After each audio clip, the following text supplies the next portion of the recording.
Bienvenue dans Paf of Paf, très masculin, j'ai pas dit machiste, mais masculin oui, avec deux représentants des soins du corps et deux représentants, si je peux dire, des soins de l'esprit. On va commencer par les soins du corps.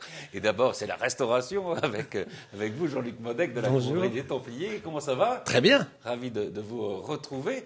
Et soins du corps aussi avec la pharmacie. Hein. Et de l'esprit, quand même. Il faut le restaurer de temps Absolument. en temps, un médicament peut servir à restaurer l'esprit. Avec Mustapha Larbaoui, président du football club de Trappes, est-il besoin de le préciser? Et vous participez d'ailleurs à l'émission sportive de cette chaîne. C'est ça, si on parlait sport. Le héros. J'ai oublié de dire avec Jean-Luc Madec qu'on va mettre au point une émission sur le goût, puisque vous avez lancé une grande campagne sur le goût. Oui, avec un mot en plus, en fait. Le goût, c'est bien, mais le bon goût. Avec tout ce qu'il peut y avoir autour du bon goût en termes de comportement, de savoir-être, de savoir-vivre. De produits aussi. Bien sûr, de produits aussi, mais pas que la nourriture. Parce que dans le goût et le bon goût, on dépasse largement le cadre de la gastronomie pour aller dans plein d'autres univers formidables qui sont en plus multiculturels, multiethniques. Et je trouvais que dans la ville nouvelle de Saint-Quentin-en-Yvelines, c'était bien d'avoir un projet novateur fort. Eh ben, on en parlera en tout cas sur Téléfilm. Alors, je dis représentant de l'esprit avec un libraire, Laurent Garin, de la librairie du Pavé. Bonjour. Bonjour Patrick. Et ravi de vous retrouver. Et puis Jean-Charles Lajoigny, éditeur. Bonjour. Soin du corps aussi, d'ailleurs. Ah oui. De l'esprit. Et avec un nouveau livre qui vient de paraître de Yvan Robin, qui s'appelle Travailler-tu, et qui, j'ai dit un peu dans l'actualité, si on veut, c'est-à-dire que c'est quelqu'un qui s'occupe de la sécurité routière, non, enfin, des travaux publics. Enfin. Il est responsable de la sécurité dans une entreprise de BTP. Il fait en sorte que tout aille bien et que toutes les procédures et normes soient respectées. Mais bon, tout le monde ne les respecte pas. Il y a deux catastrophes qu'on lui attribue et il trouve ça profondément injuste. Et du coup, on va le rétrograder. Et il est ivre de rage de cette rétrogradation. Et il se dit, cette boîte ne me survivra pas. Et lui, qui était expert dans le respect des normes, va devenir expert dans le non-respect des normes. Et il sabote tous les trucs, toute la boîte. Je ne vous raconte pas ni la fin ni le truc, mais enfin, tout va s'écrouler. Et il met la boîte en l'air parce qu'il est furieux. Et qu'effectivement, on s'est moqué de lui. Et il ne supporte pas ça. Donc, il sabote tout, en fait. Yvan Robin, Travailler-tu, voilà. Aux éditions Lajoigny, évidemment. On va peut-être commencer par ce drame, puisqu'on enregistre cette émission vendredi, qui s'est produit ce matin en Gironde. Cet accident qui fait plus de 40 morts, essentiellement des personnes âgées qui partaient pour une journée. Alors, on ne va pas revenir évidemment sur les circonstances de l'accident, ça on en saura un peu plus.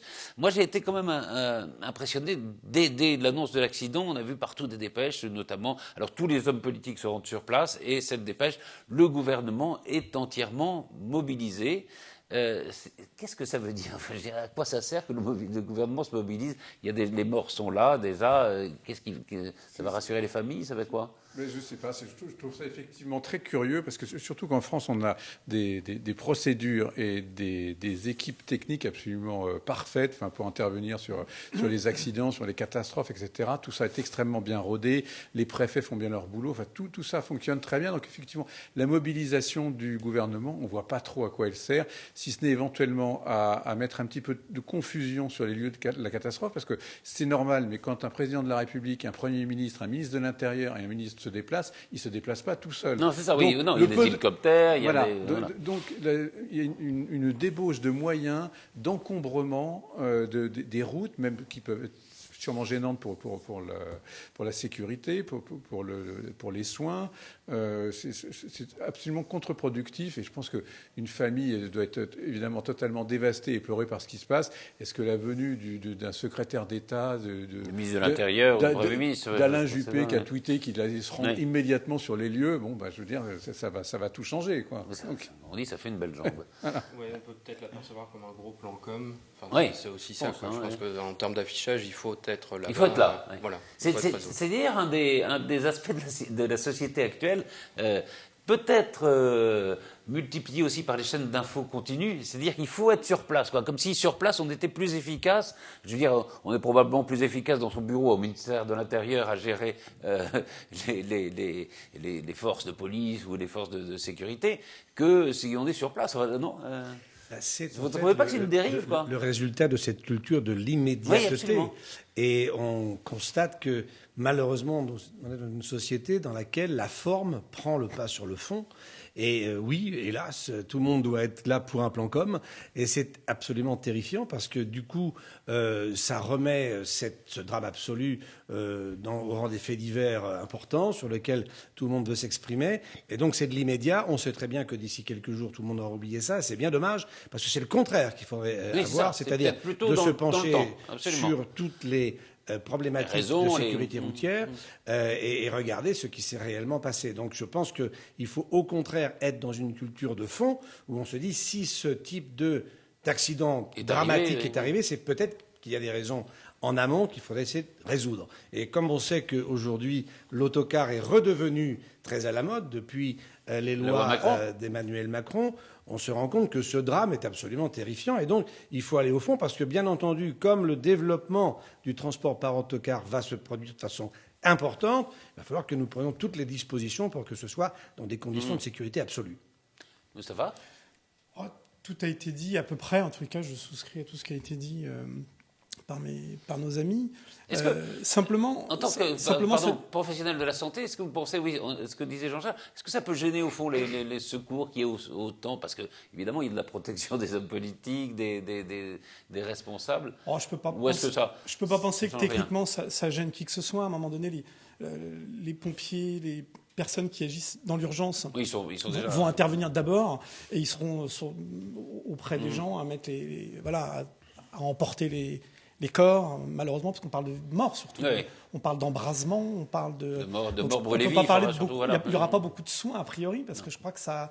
A priori, les informations qu'on a ce matin, c'est que ce sera un camion avec de l'essence qui aurait pris rapidement, du bois qui a alimenté. Bref, c'est un brasier énorme. Donc je crois que là-dessus, il n'y aura pas tellement de gêne. Cela étant, ça peut être le cas pour d'autres opérations. Je crois qu'on parlait de façon générique.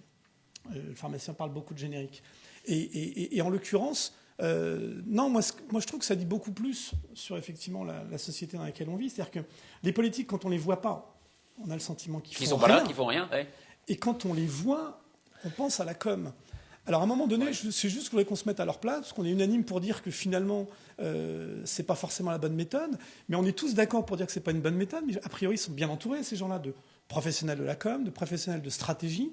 Moi, j'aurais plutôt tendance à croire qu'ils sont dans le coup d'après. Enfin, ils sont bien entourés. On l'a bien vu je ne sais pas si vous aviez vu ce... A priori, je dis bien a priori. Si vous aviez vu ce documentaire consacré à François Hollande sur France 3, qui était un truc de com absolu, mais qui se retournait totalement contre les protagonistes, parce qu'on les voyait justement ne rien faire. Je me dis que probablement, ils ont réfléchi à des choses à laquelle on n'a pas pensé, et probablement le coup d'après, c'est-à-dire que finalement, le gouvernement n'a pas tellement d'impact sur l'économie, n'a pas tellement d'impact sur ces sujets-là, le chômage, l'inflation, la croissance, etc., qui sont quand même au cœur du sujet par rapport aux préoccupations des Français, et que finalement, si on pouvait agir sur les faits de société, le mariage pour tous, c'est un élément sur lequel on va pouvoir agir. Et en même temps, il y a un élément qui passe bien, tous les gouvernants l'ont fait, c'est la prévention routière.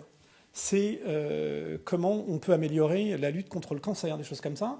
Et je me demande s'ils ne sont pas dans le coup d'après, c'est-à-dire que d'un événement comme celui-ci, on surmédiatise, on va surrajouter à l'événement pour pouvoir dire après... Écoutez, les routes ne sont pas sûres, il va falloir qu'on fasse attention. Je pense que pendant 15 jours, on va nous dire qu'il ne faut plus voir un seul virage en épingle à cheveux dans les routes, dans les petites routes. On va nous menacer de faire des routes toutes droites. On a déjà Noël Mamère qui s'est déjà affolé ce matin en attaquant tout le monde, en disant oui, les routes sont trop dangereuses, il faut faire ceci, il faut faire ça. Enfin, c'est une débauche de propos plus ou moins ridicules. Mais j'essaie de trouver quelque chose, parce que je me dis que finalement, on est tous d'accord pour dire que c'est pas bien, et ils le font quand même. Mais c'est vrai que la surenchère des uns et des autres, c'est-à-dire que finalement, après tout, le président de la République qui est à l'étranger, au moment où nous parlons, a lancé un communiqué, ce qui est la moindre des choses. On a des gouvernants qui vont se rendre sur place, mais on a également l'opposition qui va vouloir se mettre devant la fenêtre. Donc ça va être encore une fois épaule contre épaule pour montrer qu'on est présent. Et en même temps, il y a des drames. On est dans la compassion. La compassion, ça fait partie également de ce que les politiques aiment bien faire. La venue du ministre des Transports était oui, largement suffisante. C'est logique, ça, oui. Non, mais voilà, un même le préfet. Le préfet est sur place. Le préfet est sur place depuis longtemps. Le préfet, c'est son travail. Voilà. Donc, bien évidemment, non, mais qu'il y ait des représentants de l'État, c'est évident. Après, je ne vois pas trop l'intérêt que Manuel Valls se rende sur place. Mais voilà. Mais c'est toujours pareil. Enfin, là, c'est l'accident. Mais je veux dire, s'il y a un attentat, s'il y a ceci, s'il y a cela, il y a toujours une visite. C'est plus la compassion. Mais sur le cas d'après, j'espère qu'ils ne vont pas penser qu'il faut légiférer, en fait, parce que souvent l'immédiateté impose ça. C'est un peu l'actualité, finalement, et derrière, ça va découler une loi. Souvent, l'actualité commande de légiférer. Quand il y a un détenu qui sort pour des raisons qu'on ne comprend pas vu de l'extérieur, alors il faut légiférer sur une loi qui existe déjà, mais qui n'est pas appliquée, etc. Ouais, on est dans l'immédiateté, c'est ce que dit Jean-Luc, c'est vrai. Puisqu'on parlait de transport, alors il va y avoir évidemment le grand sommet sur le climat, et il y a toujours une interrogation: est-ce que l'écologie et l'économie sont compatibles ou pas? On a la preuve que ça peut être compatible avec ce projet de la société Colas, qui est une société spécialiste du groupe Bouygues, spécialiste des routes, et qui vient de mettre au point la route solaire. Alors il y a d'ailleurs, on peut en voir un essai qui est fait, je crois, à Magny-les-Hameaux. C'est un projet absolument fantastique, puisque si on équipait un certain nombre de routes de cet équipement solaire, on pourrait fournir à peu près l'électricité dont a besoin le pays. Là, honnêtement, il y a des choses sur lesquelles on peut être sceptique. Moi, je sais pas, je trouve ça formidable. Je ne sais pas si vous êtes d'accord. C'est absolument extraordinaire. Après, tout ça va avoir un coût, donc...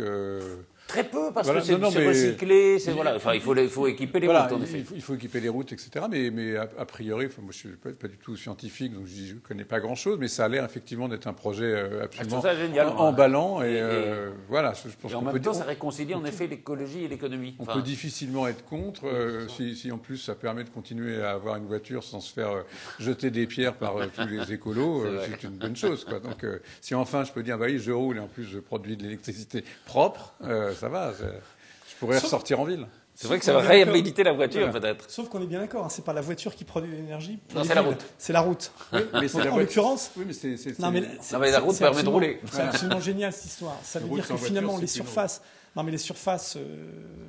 qui sont recouvertes de goudron sont absolument. Ça veut dire c'est impressionnant ce qu'on a pu goudronner dans les pays occidentaux. D'ailleurs, les déluges de ces derniers jours nous ont appris que finalement l'eau, quand elle ne s'écoule pas, elle se stocke. Donc finalement, faire en sorte que cette route qui sert aux automobiles d'une part, mais en même temps qui prend une place énorme en termes de territoire, en termes de terroir, en termes d'occupation des sols, je fais attention à ce que je dis, en l'occurrence qu'elle puisse servir aussi à produire de l'énergie, c'est fabuleux, parce que là on n'est plus dans le fossile, parce que finalement le pétrole, c'est de la pollution. L'électricité produite, c'est du nucléaire, donc c'est également de la pollution, puisqu'il y a des déchets. Là, on est vraiment sur du recyclable. Alors après, est-ce que technologiquement, la rupture qui vient d'être annoncée sera une rupture sur laquelle on pourra aller pour des coûts, surtout parce que c'est un problème de rentabilité ensuite? Ouais, c'est génial, c'est un peu ce dont on parle depuis longtemps à cette émission, c'est-à-dire les nouvelles technologies, l'avion, Solar Impulse, n'est-ce pas? Solar Impulse, ça va peut-être donner un peu d'énergie. Qui demain pourra aller à 200-300 km/h sans une goutte d'essence dans les avions. On pourra rouler finalement avec l'énergie solaire. Mais par contre, il y a une question avec laquelle c'est l'intelligence qui répond à nos problèmes. C'est ça, toujours l'intelligence. Même si ça prend du temps, même si on ne peut pas y croire tout de suite, moi j'y crois. En revanche, j'ai une vraie question. Pourquoi est-ce qu'on ne met pas des panneaux solaires sur les bagnoles? Puisque finalement, les voitures sont toujours dehors, on roule, on pourrait recharger au fur et à mesure également nos batteries. Est-ce que vous allez déposer votre projet, parce que vous allez peut-être devenir milliardaire? Le toit, cette idée. Tout simplement le toit des bagnoles déjà pourrait produire l'électricité. Une voiture se salit beaucoup. Si tu roules, un panneau solaire, on ne va pas s'arrêter à ça, on mettra un essuie-glace sur le toit. Un panneau solaire doit être impeccable pour. Oui, mais il y a des essuie-glaces pour ça. Et puis après, une voiture, il y a un certain besoin d'aérodynamisme, pourquoi tout de suite de beauté, on n'est pas obligé de rouler. C'est une bonne idée. Elle est à creuser. C'est une idée idiote. Et on va y penser tous les deux.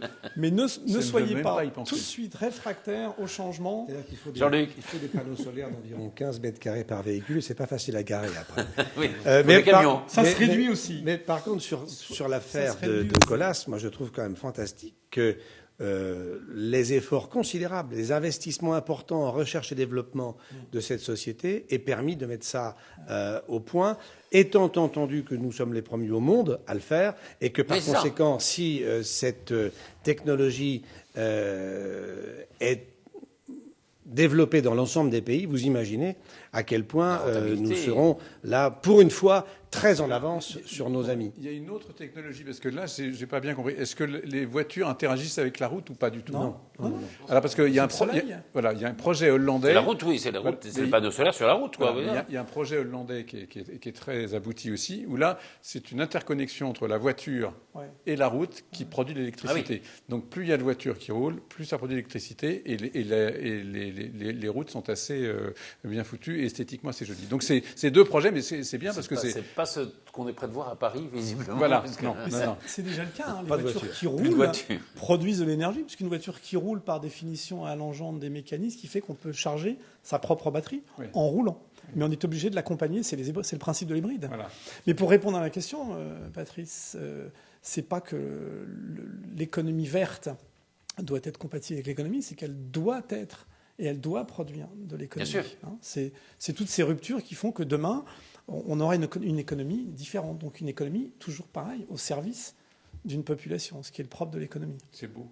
N'est-ce pas? Non, mais c'est beau, mais c'est vert. Non, mais c'est vrai qu'il y a là, et à condition en effet qu'on fasse preuve d'intelligence, d'inventivité, de créativité, il y a une niche formidable pour l'économie, enfin une nouvelle économie. C'est pas pour demain, ça coûte une fortune, mais les voitures coûtaient une fortune à l'époque. Bien sûr. Et voilà, donc on y viendra.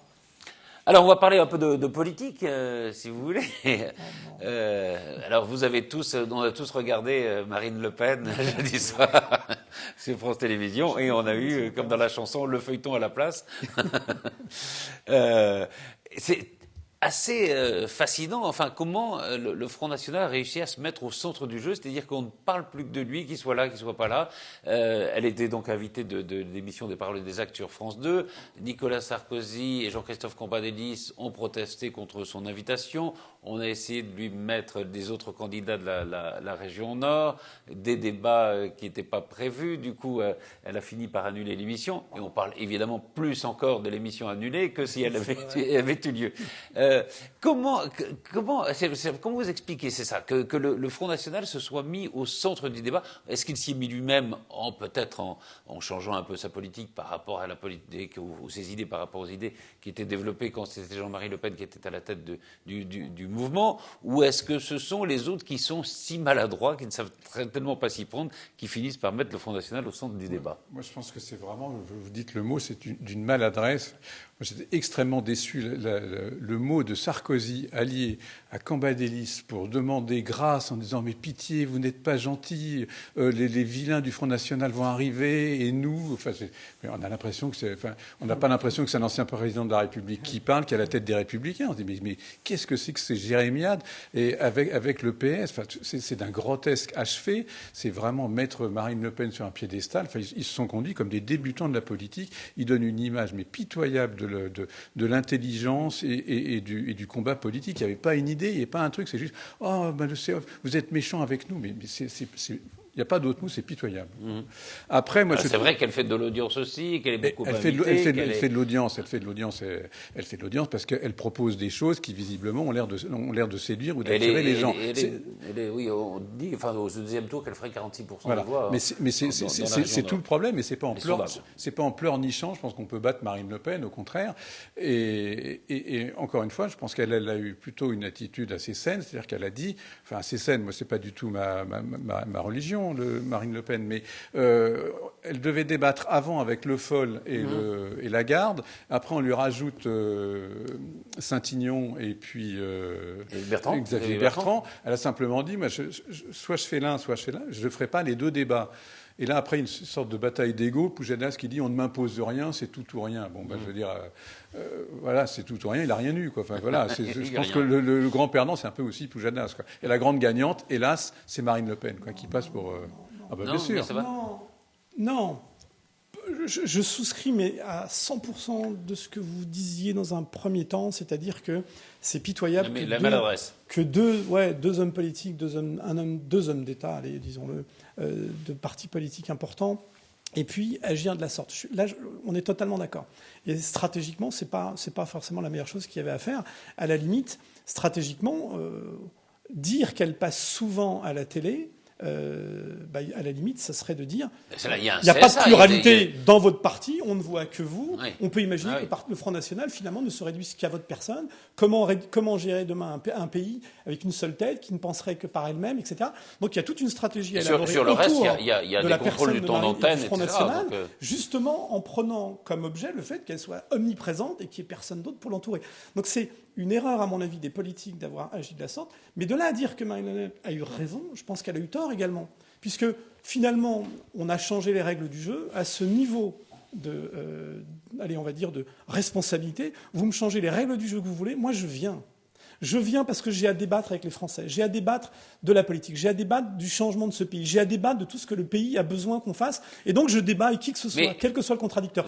Donc à mon avis, Moustapha, France 2 a eu tort. Pardon, vous avez peut-être raison, parce que est-ce qu'elle a intérêt à débattre, en effet? Est-ce qu'elle a intérêt à exposer ses idées? Non. D'accord, Patrice. Est-ce qu'elle a intérêt à aller dans le fond des choses, ou est-ce qu'elle a intérêt justement à surfer sur une chose un peu dont on ne sait pas très bien? On sait qu'elle propose le contraire de ce que les autres ont fait, sans savoir vraiment ce qu'elle propose. Ça voudrait dire que si elle était en face de certains débatteurs, on arrivera à dévoiler ce que le Front National... Franchement, depuis le temps qu'elle parle, les hommes politiques ont beaucoup de mal à trouver finalement la faille.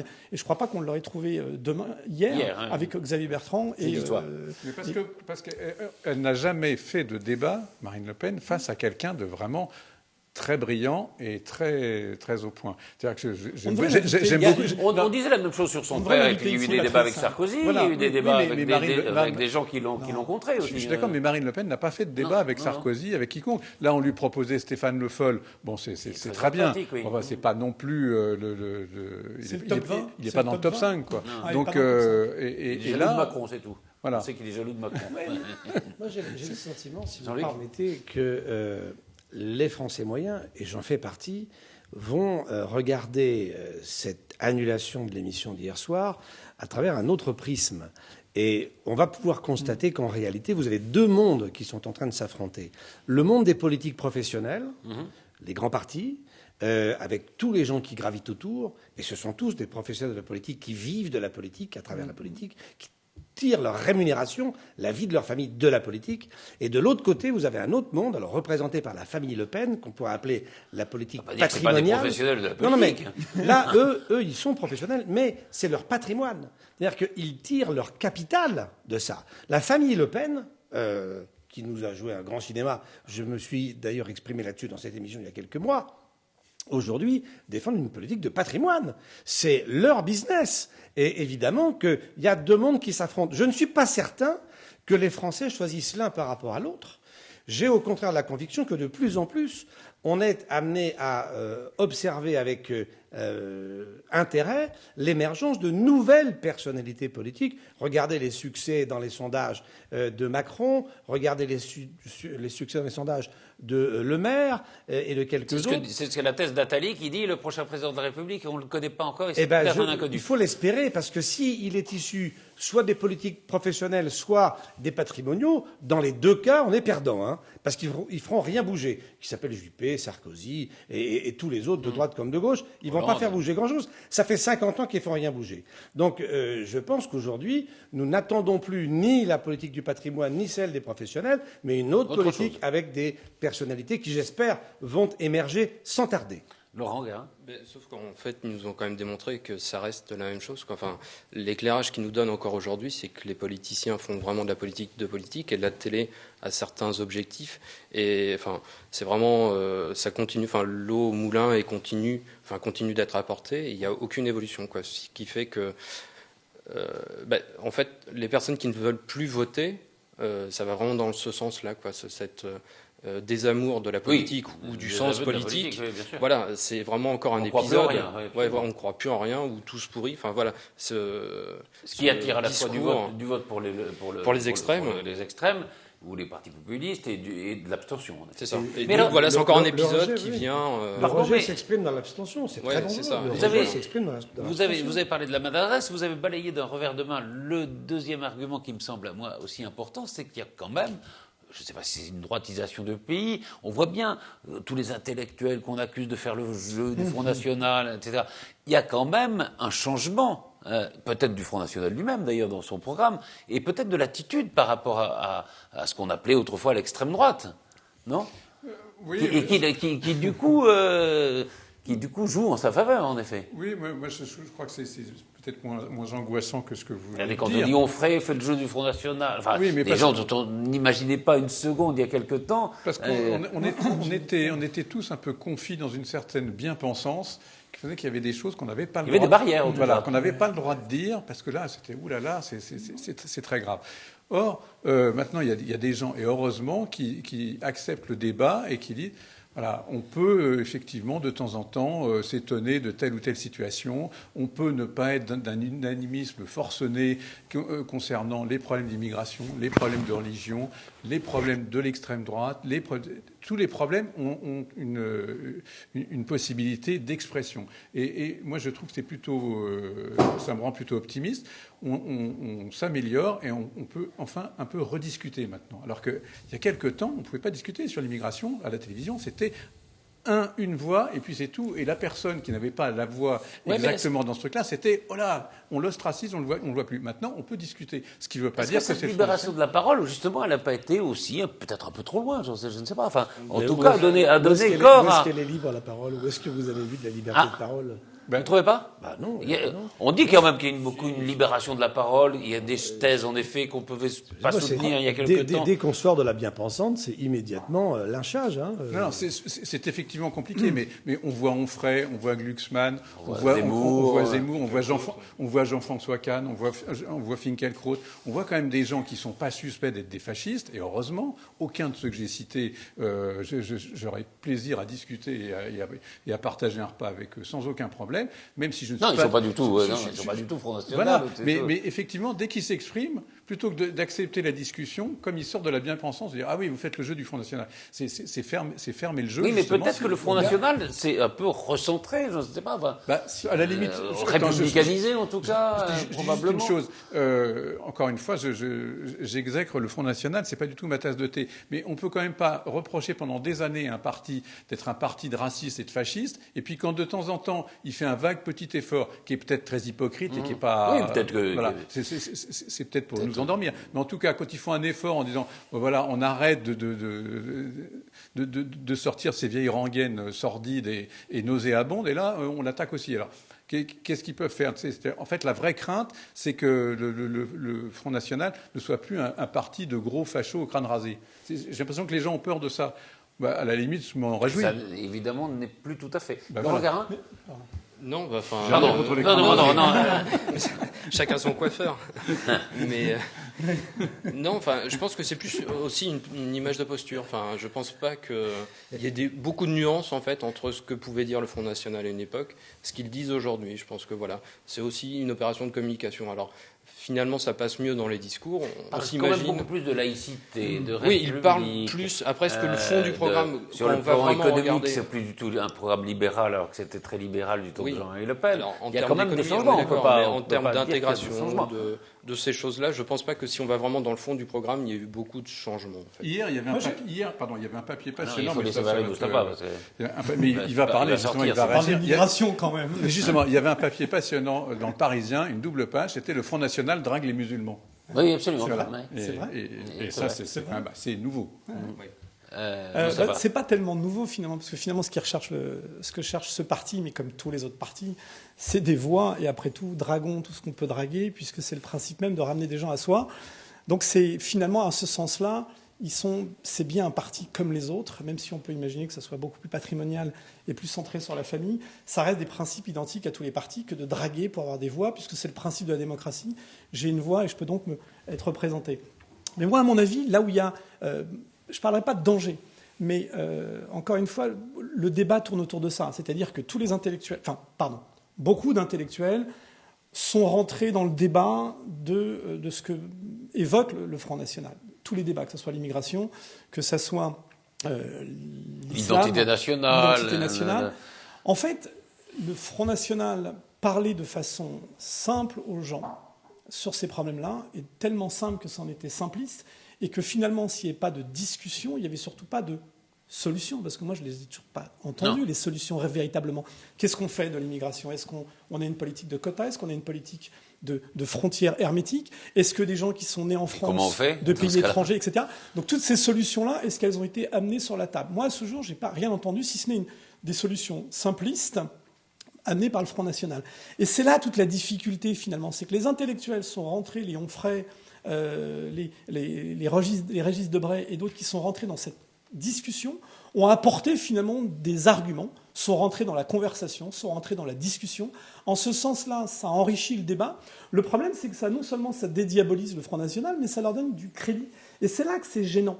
C'est qu'en fait, ils ne leur donnent pas du crédit volontairement. C'est-à-dire que les Régis Debray, Finkielkraut on peut pas dire qu'ils sont pro Front National. Leur donnent du crédit. Je crois qu'ils l'ont tous dit. Simplement, c'est ce qu'on veut leur faire dire.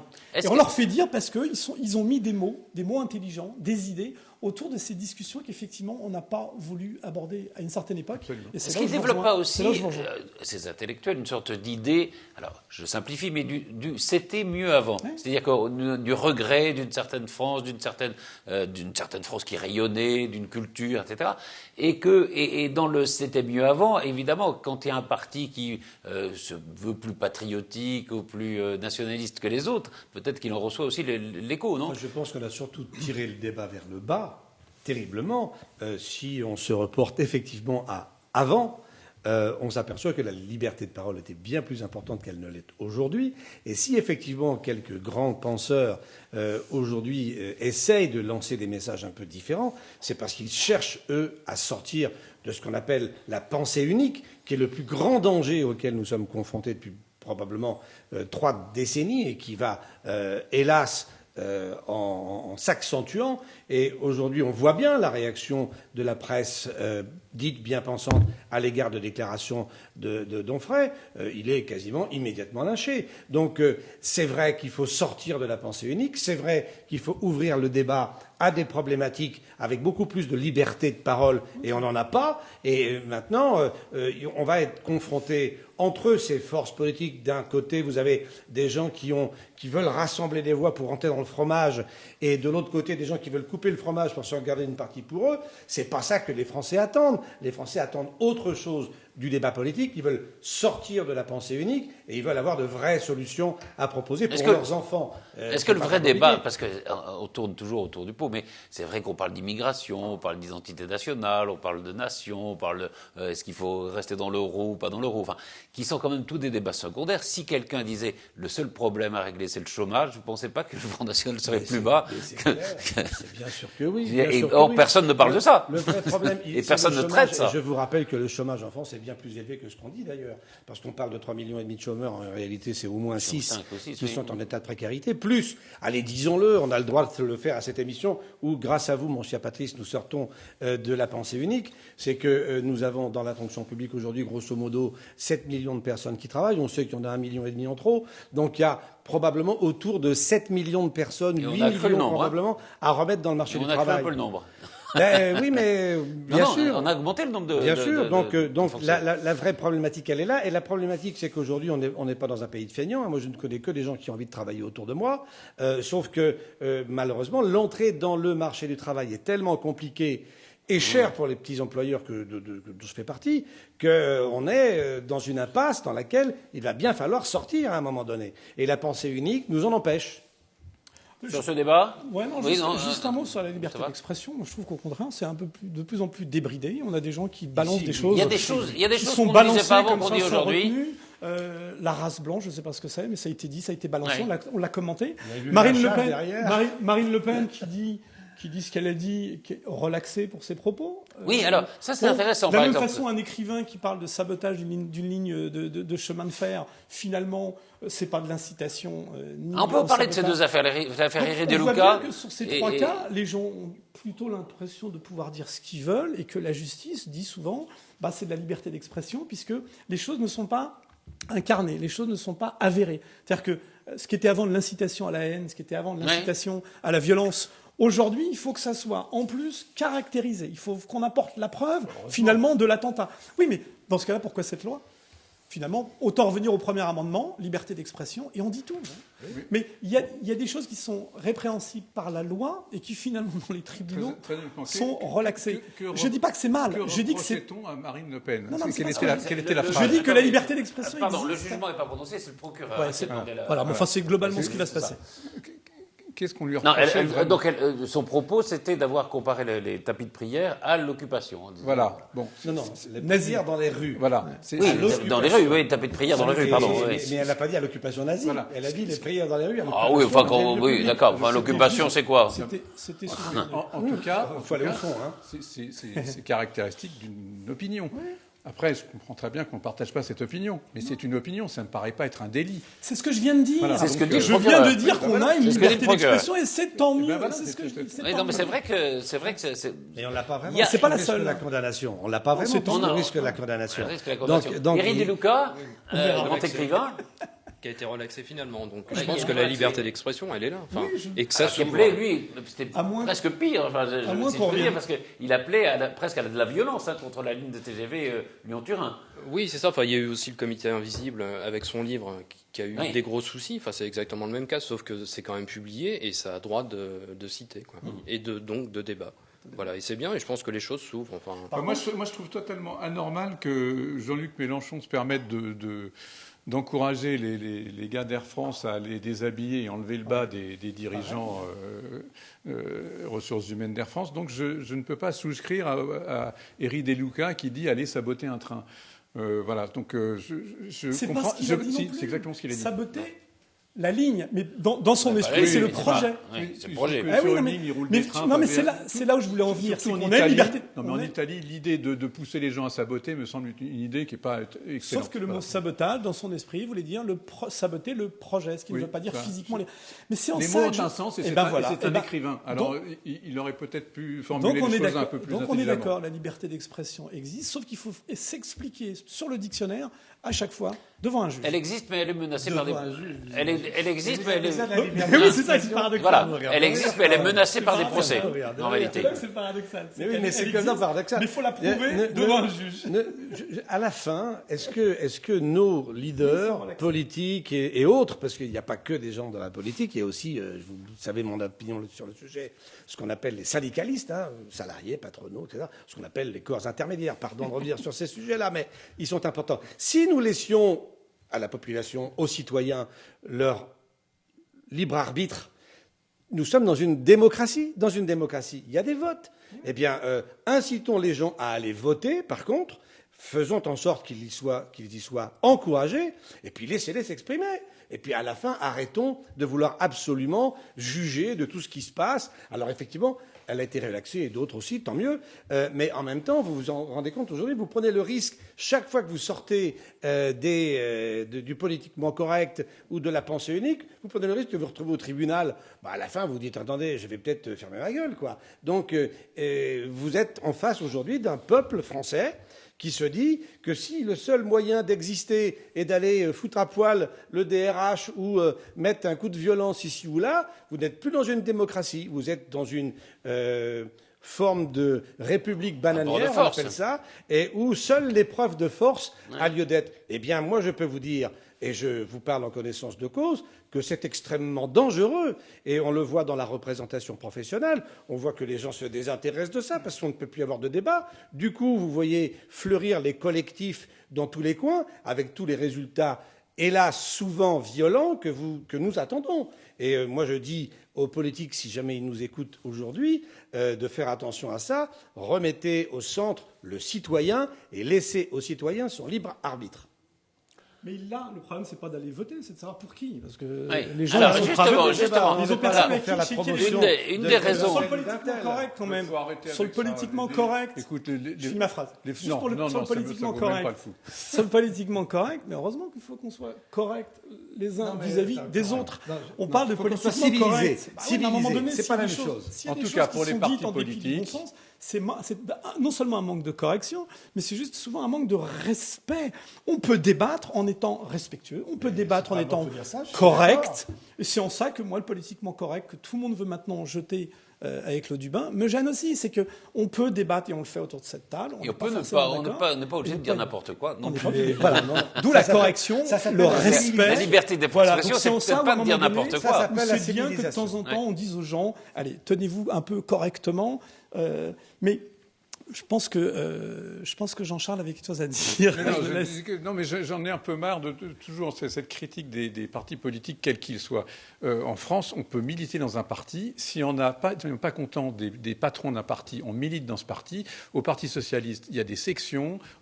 Chez les Républicains, je ne sais pas comment ça s'appelle. Il y a des choses dans tous les partis politiques. Justement, le pouvoir est tout à fait accessible. Justement, oui, mais regardez. Mais non, c'est pas vrai. Pardon. C'est très bien. Dans la bonté du Front National, par exemple, il y a un sondage qui est quand même assez édifiant où il y a pratiquement 70% des Français qui pensent que Nicolas Sarkozy n'organisera pas les primaires de façon équitable. Sur quelle base est-ce que les gens peuvent se référer, laissons faire les choses. Non. Mais là, par contre, parce qu'on voit bien qu'il est candidat, que le président des Républicains est aussi candidat aux primaires. Donc, il y a des Républicains qui sont là aussi pour faire en sorte que nous restions précisément dans des actes civilisés. Non, mais vous voyez la défiance, je veux dire, même par rapport à des présidents de parti. La défiance, elle est totale. J'ai presque envie de dire, après tout, on découvre les politiques. Mais les politiques, c'est l'art de prendre le pouvoir. Et pour certains, c'est prendre le pouvoir de n'importe quelle manière. Et c'est en ça que c'est, entre guillemets, on peut le décrier. Mais c'est le principe même de la lutte pour prendre le pouvoir et pour prendre la place ultime. Mais là où on est tout à fait d'accord. J'ai pas dit qu'il fallait pas aller voter. J'ai pas dit que je ne savais pas moi pour qui voter et que je n'aspirais pas à voter. Je disais simplement que l'abstention est tellement importante que je pense que les gens n'ont pas spécialement envie, ont probablement envie de voter. Ils ne savent pas pour qui. Je parle de ceux qui ne votent pas. Je parle des abstentionnistes. Mais là où je suis d'accord avec vous, c'est que quand on est homme faisant de la politique, mais tout simplement des hommes qui sont dans la cité, qui organisons les choses. Moi, je suis président d'une association où il y a 1000 adhérents. C'est juste que le boulot est colossal. Et j'en entends continuellement. C'est-à-dire que finalement, vous pouvez en faire des tonnes. Globalement, ce que les gens perçoivent, c'est jamais que ce qu'ils perçoivent par eux-mêmes. Donc c'est très compliqué. Et moi, je leur rends hommage plutôt que de chercher à les décrier. Simplement, il y a des choses qui sont quand même très condamnables, surtout quand elles sont avérées. Et là, organiser ce vote en sa faveur, ou en tous les cas, c'est ce que les gens perçoivent. Être soupçonné de le faire, en tout cas. Oui. On peut tous les soupçonner à partir du moment où c'est, encore une fois, dans cet esprit, la lutte pour le pouvoir, et non pas pour l'intérêt général. Parce que moi, l'intérêt général, il y a une histoire dans mon club, je me casse. Parce que je sais que je vais entacher toute une population, je vais entacher toute une structure, je vais entacher l'objet sur lequel je suis, je me retire. C'est en ça où, à un moment donné, je ne comprends pas. C'est pas une annonce que vous faites. Non, parce qu'il n'y a pas encore position. Il n'y a aucune irrégularité à ce jeu. Mais c'est en ça où je dis qu'à un moment donné, je ne vois pas comment ces gens-là fonctionnent autrement que par la lutte du pouvoir et non pas l'intérêt général. Et souvent, l'intérêt général, quand il est avéré... C'est bien ce que le reproche probablement qu'ils devraient au moins se mettre en retrait. C'est au moins la seule chose que je demanderais à nos hommes politiques, mais pas simplement aux hommes politiques, à des marques, à des firmes de voitures, à des grandes entreprises, qui, eux, le font souvent. Oui, chez Volkswagen, notamment. Enfin, un peu. Il y en aura d'autres, je l'ai dit ici, il y en aura d'autres. Il y a aussi, alors, on a vu François Hollande se rendre la semaine dernière à la Courneuve, hué, sifflé. On a l'impression quand même qu'il est de moins en moins audible, que ça ne prend pas malgré les essais qu'il fait. Est-ce qu'on ne peut pas dire dès à présent qu'il ne pourra pas être candidat au présidentiel ? De toute façon, il a clairement dit qu'il ne serait pas candidat, puisqu'il a dit « je ne pourrais pas me représenter si le chômage est au niveau où il est ». Le chômage va probablement se redresser en 2016 et s'inverser. Se redresser, mais enfin, je pense que Après, il y a une petite reprise ouais. parce qu'il y a des événements extérieurs qui font que... Après, honnêtement, qui peut dire quelle sera la situation dans 1 an et demi Non, moi, honnêtement... Je ne sais pas qu'il aurait intérêt... Enfin, je veux dire que l'intérêt de la gauche, justement, ça serait de laisser la situation telle qu'elle est, éventuellement une candidature Hollande possible, et puis au dernier moment, janvier, quelques mois avant l'élection, de laisser Valls y aller. C'est ce qu'on peut souhaiter intellectuellement. Après, il faudrait qu'il le fasse le plus tard possible. Le plus tard possible, oui, bien sûr. S'il disait maintenant, je ne me présente pas, là, on verrait Macron et Valls carrément au fleuret dans la cour de l'Élysée en train d'essayer de se battre. Ce serait tragique. Après, on verra, mais je pense que Hollande lui fait le calcul inverse. Il essaye d'arriver au second tour en se disant que, de toute façon, même un âne serait élu au second tour contre Marine Le Pen. Donc... il se voit bien oui, la place il faut passer le premier. Hein.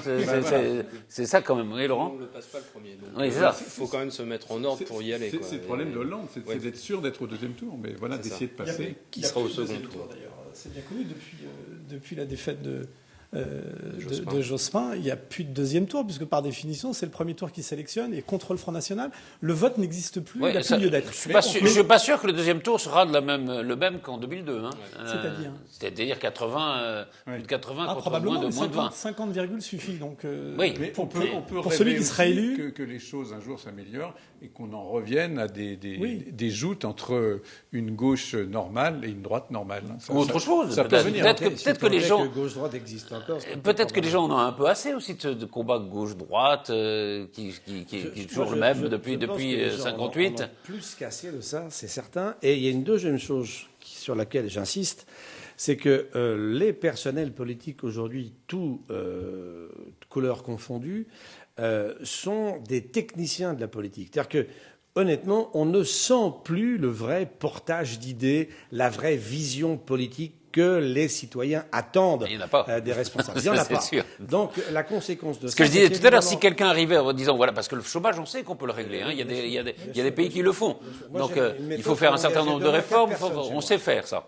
Mais personne n'en parle. Aussi, probablement. On est tous potentiellement prêts à engager des gens à condition qu'il y ait les propositions économiques qui permettent de le faire. Mais en plus de ça, on se rend compte que... peut-être un peu de reprise aussi, quand même. Oui, bien sûr, mais la reprise, elle se fera aussi par la capacité que nous avons. Non, mais vous, par exemple, c'est intéressant. Hein. Vous avez une boîte, enfin, un restaurant qui marche bien. Il y a 12 personnes. Non, mais qui marche bien. Je veux dire, les carnets de commandes, comme on dit, ils sont là. Et objectivement, on serait plus à l'aise avec 4 personnes de plus. Voilà. Sauf que les charges sociales aujourd'hui ne nous permettent pas de les embaucher. Donc, il faudrait que nous révisions, alors notamment dans les petites entreprises. Mais très concrètement. Eh bien, concrètement, en baissant les charges sociales, tout en maintenant le même niveau de ratio de personnel comparé au chiffre d'affaires, nous puissions embaucher du monde. J'ai fait des propositions très concrètes sur ce sujet. Honnêtement, elles sont très bien reçues. Sauf que c'est une telle usine à gaz pour faire bouger le code du travail, dont on sait qu'il est complètement anachronique, qu'on n'y arrive pas. Or, nous avons, dans les petites entreprises, une potentialité d'embauche absolument énorme. Je parle du monde du tourisme que je connais bien. On peut très facilement embaucher 1 million de personnes dans le domaine de l'activité. C'est 4 sur 12, ça fait 30% de plus, quoi. Hein, c'est considérable, bien sûr, mais on peut le faire. Et on a besoin. Et nous avons besoin de le faire par-dessus le marché. On se plaint toujours que nous ne savons pas bien accueillir nos amis étrangers. On dit à quel point les notions de service et de qualité de service se sont dégradées dans les mondes du tourisme, de l'hôtellerie, de la restauration. Eh bien, ça passe par la nécessité d'embaucher. Nous avons besoin d'embaucher. Nous ne le pouvons pas économiquement et nous connaissons d'avance les solutions pour y arriver. Moustapha ? Autour des pharmacies dans lesquelles je suis impliqué, 25 salariés de la même façon, probablement qu'une personne ou deux pourrait venir aider parce qu'on n'est jamais suffisamment nombreux pour apporter un service de qualité, un service dans la concentration de nos métiers, un service finalement que la population attend de nous. Sauf que quand je dis ça, moi, quand Jean-Luc dit ça, si on additionnait effectivement les emplois, les siens, les miens, les probabilités d'embaucher, on arriverait probablement aux millions dont on parle et dont le MEDEF parle. Sauf que, il faut le dire aux Français, c'est pas mon entreprise qui intéresse la France. C'est probablement pas simplement celle de Jean-Luc qui intéresse la France, c'est la France qui intéresse la France. Et ce million de gens qu'on mettra au travail, c'est juste qu'on les mettra au travail versus la baisse d'autant de charges sociales. Donc ça veut dire qu'à un moment donné, les vases communicants fonctionnant en économie, vous m'expliquez comment on fait avec ce manque à gagner en charges sociales, sauf à faire des économies de fonctionnement. Et là, je demande Lesquels? Moi, j'en vois quelques-uns, mais probablement que je n'ai pas la somme globale. Et deuxièmement, les gens vont aller travailler, mais dans ce cas-là, probablement qu'ils paieront autre chose. C'est-à-dire qu'ils paieront le service qu'on leur apporte plus cher. Les services de santé qui sont pris en charge aujourd'hui par la collectivité, ils le prendront également à leur charge. Donc en clair, c'est tout simplement un mode de société dont on veut rentrer. Et la devise est simple, c'est est-ce qu'on met les gens au boulot, parce que c'est une expression qu'il faut employer, mettons les gens au boulot. Il a raison, ils sont courageux, les gens ne sont pas des feignants, les gens veulent bosser, mettons-les au boulot. Mais dans ce cas-là, ce qu'on leur demandera, c'est on vous donne de l'argent pour consommer, mais ne vous demandez pas ensuite comment vous allez financer vos services, les restaurations, la santé, bref, on vous met au boulot et on vous donne du fric parce que vous travaillez, mais de la même façon, cet argent qu'on vous donnera, il faudra le dépenser parce que l'État n'y pourvoira pas. On va mettre cet argent dans l'entreprise. Donc les vases communicants existent. Donc moi, je suis d'accord avec cette idée pour mon entreprise. Est-ce qu'il vaut mieux des chômeurs ou est-ce qu'il vaut mieux mieux des gens qui travaillent? Je n'y répondrai pas moi tout seul. J'y répondrai pas moi tout seul, mais c'est la vraie question. En effet, est-ce qu'on fait comme en Allemagne où tout le monde est au boulot et on va parler des contrats en Allemagne, aux États-Unis, à 1 euro de l'heure ou en Angleterre. Il y a une paupérisation plus forte aussi en Allemagne. C'est la vraie question. La question, c'est pas de savoir si on peut faire rentrer 1 million de gens tout en ayant un niveau de solidarité identique. La question, c'est qu'est-ce qu'on veut dans nos sociétés? C'est-à-dire, est-ce qu'on met les chômeurs au boulot ou est-ce qu'on fait un traitement social du chômage? Une fois qu'on a répondu à ça, techniquement, c'est facile. C'est ce dont on a longtemps accusé la France, c'est-à-dire de préférer le chômage, en effet, au travail. C'est un choix. Mais c'est un choix de société. Non, tout à fait. Donc, il y en a qui disent, moi, je préfère rester à ce prix-là. À ce prix-là, je préfère rester chez moi. C'est pas à somme égale. Exactement, c'est pas à somme égale. Il y en a qui vous disent, j'ai envie de bosser pour ma dignité, je trouve pas. Il y en a d'autres qui vous disent, moi, à ce prix-là, je bosse pas. À un moment donné, c'est pas le boulot qui les intéresse pour le coup. C'est de toucher du pognon à l'équivalence du travail fourni qu'ils ne veulent pas produire. Donc il y a tout type de population. Simplement, la politique, ça se fait par le haut. Donc si ça se fait par le haut, qu'on m'explique qu'on peut faire rentrer 1 million de gens dans les entreprises sans toucher à la protection sociale. Qui dans ce probablement, il y a des choix. Il y a des choix à faire. Mais c'est des choix politiques. Mais ils sont de ce niveau-là. Pardon. Je n'ai entendu aucun homme politique proposer ce choix. Parce que le choix, il est clair. Après, les Français décident. Ils veulent ceci ou ils veulent pas. Mais de la même façon, l'immigration, est-ce que vous voulez que finalement, on ne laisse pas rentrer, qu'on le dise? Simplement, vous m'expliquez ce qu'on fait des flux migratoires aujourd'hui, dont les pays ne veulent pas. Ils sont obligés d'ériger des frontières et on voit bien que le flux de l'immigration, il n'est pas si simple que ça à régler. Le problème du chômage, il ne l'est pas non plus. Donc la simplicité des propos de certains rime, à mon avis, plus avec l'illusion que la réalité. Par contre, mais les vrais choix, ils sont à mettre sur la table.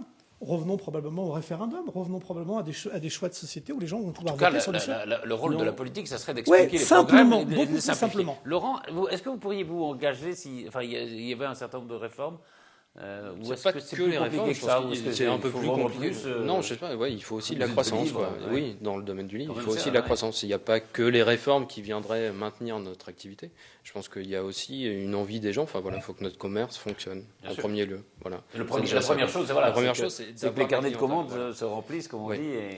Avant d'estimer d'attendre des aides. Et c'est vrai que la protection sociale, ce serait au détriment de la protection sociale. Donc c'est une Moi, je pense que si. Une autre protection sociale. Ce serait une autre protection. Oui, mais ce serait une autre protection sociale. Mais je pense que ce serait une perte d'acquis. Moustapha, quand même, emprunte parfois d'une certaine sévérité.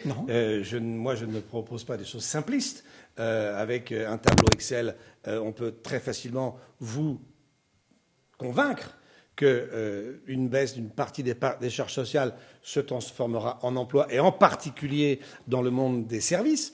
Tourisme, hôtellerie, restauration font partie de ce monde des services. Et je vous assure que, pour autant, on ne déséquilibre pas l'économie du pays. Mais incontestablement, le fait de remettre des gens au boulot constitue évidemment une dynamique pour le développement d'un pays, et donc derrière fait la promotion de tout ce que vous pouvez vous attendre dans votre domaine à vous, qui est lié à la fois aux loisirs et aux activités culturelles. Je suis désolé, si les gens ont un peu plus de moyens, ils y vont. Il nous reste 2 minutes, je voudrais qu'on dise peut-être un mot quand même de Christiane Taubira, qui accumule quand même les gens qui protestent contre elle. Il y a eu les avocats cette semaine qui ont été assez rudement molestés par la police. On constate que il y a les gardiens de prison, il y a les policiers. Et puis il y a les membres de son cabinet qui s'en vont. On Les constate membres de son cabinet qui s'en vont. Et en même temps, c'est plus il y a ça, plus elle devient une icône de gauche, et dont le gouvernement a besoin. On constate en tout cas que le gouvernement est beaucoup plus à l'aise pour arrêter des avocats en robe, ce qui est quand même un danger sûrement absolument terrifiant, qu'à calmer les gens du voyage qui mettent la France à feu et à sang, où il n'y a pas une seule interpellation. Quoi. Mais abracadabrantesque. C'est-à-dire que taper sur des avocats, on peut faire, et là, personne ne prend de risque, mais arrêter les gens du voyage. Ça grandit pas le débat que de dire, finalement, on parle bien des mêmes, hein, les forces de l'ordre, ils agissent sur ordre. Bien. Donc ça veut dire qu'au moment où il y a une petite bousculade d'avocats, à ce moment-là, le ministre est à l'écoute au talkie-walkie pour dire on tape sur au moment où il y a un affrontement. À l'inverse, il est au talkie-walkie pour ne pas aller chercher les gens du voyage. Mais à un moment donné, il faut être sérieux. C'est que les forces de l'ordre, pour lesquelles je crois qu'on peut tous saluer le courage et le travail et le dévouement, à un moment donné, ils savent aussi regarder quel est le rapport de force. Évidemment que devant des robes et des avocats, s'il faut évacuer, ils vont le faire. Il faut évacuer. Sauf que ce qu'on ne dit pas, c'est que s'ils n'évacuent pas, probablement dans le tribunal, il y aura des relax d'un criminel parce qu'on aura entravé la juridiction. Absolument pas. J'en sais rien, c'est des questions que je pose. Je réponds à ta question. Ce qui prouve bien que c'est. Ça prouve bien. Non, mais ça prouve bien qu'on fait de la politique par des exemples. Tu poses une question et c'est pas l'exemple à donner. L'exemple à donner, c'est que la police doit faire son métier, aussi bien avec des avocats qu'avec des manouches. Je n'accuse pas la police, j'accuse les ordres qui sont donnés. Je dis que je trouve curieux qu'au ministère on dise balayez-moi. Attention parce que ça va être la dernière parole. Si vous voulez contester, c'est le moment. C'est pas curieux. Ils balayez les avocats et surtout ne touchez pas aux types qui ont mis une ville. Laurent, un mot là-dessus. Le mot de la fin, Laurent. Ils ont peur comme tout le monde. Voilà, ils ont peur comme tout le monde. C'est ça. Je pense que les forces de l'ordre, peu importe qui ils ont en face d'eux, ils sont sur ordre. Et voilà, c'est ça. Et Taubira, Le Pen, même combat finalement, parce qu'il y en a une qui est une icône. Eh ben, on y reviendra la fois prochaine alors. Une icône de droite et l'autre une icône de gauche. Merci beaucoup à tous les quatre. L'émission est terminée. Merci pour ce débat, c'était passionnant. À très vite pour un nouveau PAF.